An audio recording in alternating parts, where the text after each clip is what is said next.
નમસ્કાર દર્શક મિત્રો, સીઆઈડી ટ્રસ્ટ ન્યૂઝમાં આપનું સ્વાગત છે। નજર કરીએ આજના સમાચાર પર। ભરૂચ હેડક્વાર્ટર ખાતે તાલીમ લઈ રહેલા લોકરક્ષક દળની તાલીમ પૂર્ણ કરનાર 234 મહિલાઓનો પોલીસ દીક્ષાંત સમારોહ યોજાયો હતો, જેમાં જિલ્લા એપીસીની હાજરીમાં પાસિંગ પરેડને સલામી આપી હતી। ભરૂચ પોલીસ તાલીમ કેન્દ્ર ખાતે જિલ્લા પોલીસ અધિક્ષક મયુર ચાવડાની વિશેષ ઉપસ્થિતિમાં દીક્ષાંત પરેડ સમારોહ યોજાયો હતો, જેમાં ભરૂચ ખાતે તાલીમ લઈ રહેલા હથિયારી મહિલા લોકરક્ષકની બેઝિક તાલીમ પૂર્ણ થતા કુલ 234 મહિલા લોકરક્ષકોની દીક્ષાંત પરેડ સમારોહનું આજે આયોજન કરવામાં આવ્યું હતું। આ પ્રસંગે પૂર્ણ ધારાસભ્ય અને દીવ, દમણ અને દાદરના નગર હવેલીના પ્રભારી દુષ્યંત પટેલ, પૂર્ણ ભાજપ પ્રમુખ યોગેશ પટેલ, ભરૂચ નગરપાલિકાના પ્રમુખ વિભૂતિ યાદવ સહિત જિલ્લાના નાયબ પોલીસ અધિક્ષક અને પોલીસ ઇન્સ્પેક્ટર ઉપસ્થિત રહ્યા હતા। મોટી સંખ્યામાં પોલીસ પરિવારના સભ્યો અને શહેરીજનોએ આ અવસરની પરંપરાને નિહાળી હતી। પરેડ દરમિયાન વાતાવરણ તાળીઓના ગડગડાટથી ગૂંજી ઉઠ્યું હતું।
આજે દીક્ષાંત પરેડનું આયોજન થઈ રહ્યું છે। એમાં પોલીસ પરિવારના મારા તમામ સભ્યો અને જે લોકો કેડેટ્સ આજે દીક્ષાંત લઈ રહ્યા છે એ લોકોને, એમના પરિવારને તમામને હું આવકારું છું। ગુજરાત સરકાર દ્વારા અલગ અલગ પ્રકારની સુવિધાઓ આપવામાં આવે છે, જે પૈકી એક છે કે જે વિસ્તારમાં તમે ત્યાં રહો ત્યાં કાયદો વ્યવસ્થાની પરિસ્થિતિ જળવાઈ રહે અને શાંતિ રહે, અને તેના માટે બેઝિક એજન્સી જેની જવાબદારી છે એ આપણો પોલીસ વિભાગ છે। આ પોલીસ વિભાગમાં જ્યારે મોટા પાયા ઉપર ગુજરાત સરકારશ્રીના અભિગમથી ભરતી પ્રક્રિયા કરવામાં આવી અને માનનીય મુખ્યમંત્રીશ્રી તેમજ ગૃહ રાજ્યમંત્રીશ્રી દ્વારા મોટા પાયા ઉપર આ વિષય સમજી અને પોલીસનું રિક્રુટમેન્ટ કરવામાં આવ્યું, તે પૈકી 234 કેડેટ આજે અહીંયા પરેડમાં હાજર રહી અને દીક્ષાંત લઈ રહ્યા છે। એ લોકો 8 મહિના પહેલાં અહીંયા તાલીમમાં આવ્યા અને તાલીમમાં આવ્યાથી લઈને આજ દિન સુધી તેમણે ઇન્ડોર અને આઉટડોર આ બંને પ્રકારની તાલીમ અહીંયા મેળવી છે. આ તાલીમમાં એ લોકો અલગ અલગ વિષયમાં નિષ્ણાંત થયા છે. ખાસ કરીને અહીંયા પોલીસ હેડક્વાર્ટરમાં DYSP Ganguly, PI Patel, PSI Maisuria તેમ ઉપરાંત તમામ જે વ્યાખ્યાતાઓ છે એ લોકો અને ડ્રીલ ઇન્સ્ટ્રક્ટર્સ જે લોકો છે એ લોકોએ 8 મહિના આ કેડેટ્સને તાલીમ આપી અને એ લોકોને પોલીસમાં આવકાર્યા છે અને એ લોકોએ તૈયાર કર્યા છે. આ 8 માસની તાલીમ દરમિયાન એ લોકોએ ઘણા પ્રકારની તાલીમ અહીંયા પણ લીધી છે અને બહાર પણ ગયા છે. એ પીટી પરેડ હોય, હથિયારની તાલીમ હોય, અનામ કોમ્બેક્ટ હોય, આ તમામ વિષયો ઉપર આ કેડેટ્સ અહીંયા તાલીમ મેળવી છે. ઉપરાંત જ્યારે નર્મદા જિલ્લામાં ઘણા બધા પરિસ્થિતિઓનું નિર્માણ થયું હતું, એ પરિસ્થિતિના નિર્માણમાં પણ આ લોકોએ તાલીમ મેળવીને પોતાનું યોગદાન પણ આપ્યું છે. એ નર્મદા નદીની જે 18 કિલોમીટરની રૂટ માર્ચ હતો તે પરિક્રમા, એ પરિક્રમા પણ આ કેડેટોએ કરેલી છે. કેવડિયા ખાતે સ્ટેચ્યુ ઓફ યુનિટી જે સ્ટેચ્યુ છે એ સ્ટેચ્યુનો બંદોબસ્ત કઈ રીતે થાય, એમાં કયા પ્રકારની પોલીસની વ્યવસ્થા હોય છે, કઈ રીતે વાઇટલ ઇન્સ્ટોલેશનને આપણે સુરક્ષિત રાખવાનું હોય છે, તેની પણ તાલીમ આ કેડેટોએ લીધેલી છે. આ લોકોએ CPRની તાલીમ લીધી છે કે લાઈફ સેવિંગ, માત્ર સુરક્ષા નહીં પણ જીવ પણ ક્યારેય કોઈ ઇમરજન્સીમાં કેવી રીતે બચાવો, એના માટે પણ એ લોકોએ CPRની ને મેડિકલ તાલીમ લીધી છે. મને ગર્વથી કહેવાનું એ પરિસ્થિતિ ઉત્પન્ન થઈ છે કે આ કેડેટ્સોએ માત્ર તાલીમ નથી લીધી, એ લોકોએ એનું યોગદાન તાલીમમાં પણ આપેલું છે. જ્યારે નર્મદા નદીના કાંઠે પૂરની પરિસ્થિતિનું નિર્માણ થયું હતું ત્યારે પોલીસ ખડે પગે હતી. ત્યારે ભરૂચ જિલ્લા પોલીસ જ્યારે લોકોને ઇવેક્યુએટ કરતી હતી, સુરક્ષિત જગ્યા ઉપર મોકલતી હતી અને જ્યારે એને બેઝિક એમ્યુનિટીઝ, જમવાનું, બીજી વસ્તુઓ પહોંચાડતી હતી, ત્યારે મારા આ કેડેટોએ જિલ્લા પોલીસને સાથે રહીને બંદોબસ્ત પણ કર્યો છે અને સેવા પણ કરી છે. અને આ એ લોકોનું યોગદાન આ જીવન અહીંયા યાદ રહેશે એવી પરિસ્થિતિનું નિર્માણ કર્યું હતું. ઉપરાંત એક વિષય આપના ધ્યાન ઉપર મૂકું છું કે જ્યારે નહીં થયું હોય એવા પ્રકારનો નવરાત્રીનું એક આયોજન આ પોલીસ હેડક્વાર્ટરમાં અહીંયા થયું હતું. ને આ જ ગ્રાઉન્ડ ઉપર જ્યાં આપણે પરેડ જોઈ રહ્યા છે એ જ ગ્રાઉન્ડ ઉપર નવરાત્રી 2023, જેને આપણે સેફ એન્ડ સિક્યોર નવરાત્રી કીધું હતું, એક આયોજન કર્યું હતું. અને આ કેડેટ્સ જે હતા એ લોકો આયોજક પણ હતા, એ લોકો સુરક્ષા પણ કરતા હતા અને એ લોકો એન્જોય પણ કરતા હતા. એ લોકોએ પોતાની જવાબદારી સમજી અને રોજ સિલેક્ટેડ કેડેટ્સે એ લોકોએ ગરબા છોડી અને પોતાની જવાબદારી પૂર્વક એ લોકોએ બંદોબસ્ત પણ કર્યો છે.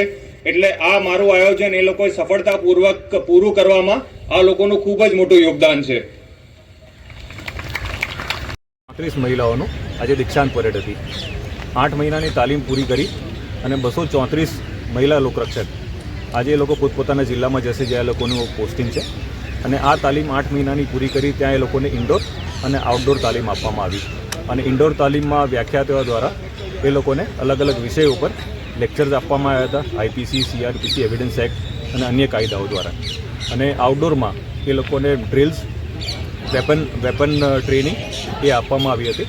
અને તમામ તાલીમ પૂરી કરી આજે એ લોકો પોતાની ફિલ્ડમાં જઈ અને મહિલા સશક્તિકરણનો એક દાખલો પ્રસ્થાપિત કરશે. જય હિન્દ. મારું નામ અંકિતા ગજાનન કાંથવાડી. મારું પોસ્ટિંગ આણંદ જિલ્લામાં. હું જે અહીંયા ભરૂચમાં આવી હતી ત્યારે હું એક છોકરી તરીકે આવી હતી અને હું અત્યારે અહીંથી જવાન બનીને જઉં છું. ખાખી મારું સપનું હતું અને મેં આજે એને સાકાર કર્યું છે. તેથી હું ખૂબ જ પ્રાઉડ ફીલ કરું છું અને હું આ સપનાને આગળ જીવીશ, એવી સારી રીતે જીવીશ અને આ ડિપાર્ટમેન્ટમાં સારો એવો ફાળો આપીશ એવી મારી આશા છે અને હું એને પૂર્ણ પણ કરીશ. જ્યારે હું અહીંયા આવી હતી ત્યારે મારી પાસે ઝીરો નોલેજ હતું. મને કાંઈ કશા વિશે કંઈ ખબર નથી, ફક્ત ખાખી જોઈએ છે એટલું જ હતું. અને મને અલગ અલગ જે વિષયમાં જે પણ લોકો નિપુણ છે એમનાથી મને જેટલું જ્ઞાન મળતું હતું એટલું મેં લીધું છે. અને જે નરેન્દ્ર મોદી સરે કીધું હતું કે મહિલા સશક્તિકરણ એકચ્યુઅલી શું છે એને ખરેખર આજે તમે જોઈ શકો છો એ સાકાર તાલીમાર્થીઓના પરિવારજનો જે વાત છે એની જો ડેફિનેશન હોય તો આજે તમે જોઈ શકો તમામ માટે ગ્રાઉન્ડમાં ફક્ત મહિલા સશક્તિકરણની વાત ચાલી રહી છે. તેમજ અમે અહીંયા નવરાત્રી દરમિયાન ફક્ત અમે આની પહેલાં જ્યારે અમે નવરાત્રી કરતા તો ફક્ત નવરાત્રી મનાવતા હતા, પણ આ વખતે અમે નવરાત્રી મનાવી અને બાજ નજરે કેવી રીતે અમે સુરક્ષા ફાળવી શકીએ તેને પણ એક અલગ નજર અમે જોઈ રહ્યા હતા. માળીબેન ભૂપાભાઈ, મારો વતન ભાવનગર અને પોસ્ટિંગ જિલ્લો સુરત સિટી. સાહેબ, કેવું તો શું, આ ટ્રેનિંગના દિવસો જેવા હતા. જ્યારે ઘરેથી પ્રથમ પગથિયું ટ્રેનિંગમાં આવવા માટે મૂક્યું ત્યારે એક શૂન્ય હતી કે કાંઈ ખબર જ ન પડે. પોલીસ એટલે શું, પોલીસ એટલે ખાલી વર્દી જોઈને એને એવું લાગતું. પણ જ્યારે અમે અહીંયા આવ્યા અને એક શૂન્યમાંથી સર્જન થયું, તે અમારા આરપીઆઈ સાહેબ, અમારા પીઆઈ આરએસઆઈ મેસુરિયા સાહેબ અને બધા તમામ એડીઆઈ અમારે શીખવામાં એટલી મહેનત કરી કે સાહેબ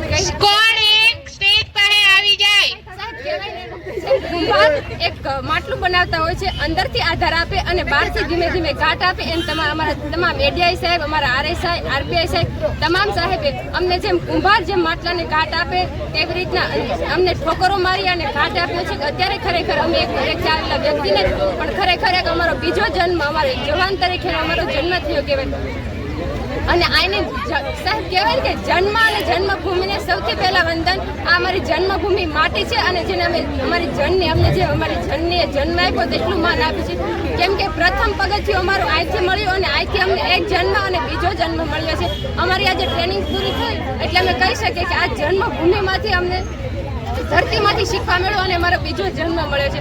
એટલે આ તમામ અમારા એડીઆઈ સાહેબ, અમારા આરએસઆઈ તમામ સાહેબનો ખૂબ ખૂબ આભાર માનું છું. અને આમાં ભરૂચ જિલ્લામાં આવી અમને ઘણું શીખવા મળ્યું. કેમ કે બીજે તાલીમાર્થીઓને એક જગ્યાથી બીજી જગ્યાએ રૂટ માર્ચ કરાવો, પ્રવાસમાં લઈ જવા, પિકનિકમાં લઈ જવા, અલગ અલગ વિભાગો વિશે અલગ અલગ વસ્તુઓ વિશે માહિતી આપી અને અમને બંદોબસ્તમાં લઈ જવા, અમારા સિનિયર પોલીસો સાથે રાખી અને અમને અલગ અલગ શીખવામાં આવે છે. અને ખરેખર આ તાલીમમાં જ અમને શીખવા મળ્યું કે કેવી રીતના પોલીસ વિભાગમાં કેવી રીતના વર્તન કરવું, ડિસિપ્લિન છે, બધું ખરેખર અમને શીખવા મળ્યું છે. અને અમારા દરેક એટીઆઈ સાહેબ, પોલીસ અધિકારી સાહેબ તરફથી ખૂબ ખૂબ શીખવા મળ્યું છે. સાહેબ, એટલું શીખવા મળ્યું તો ખરેખર કહેવા માટે શબ્દ નથી.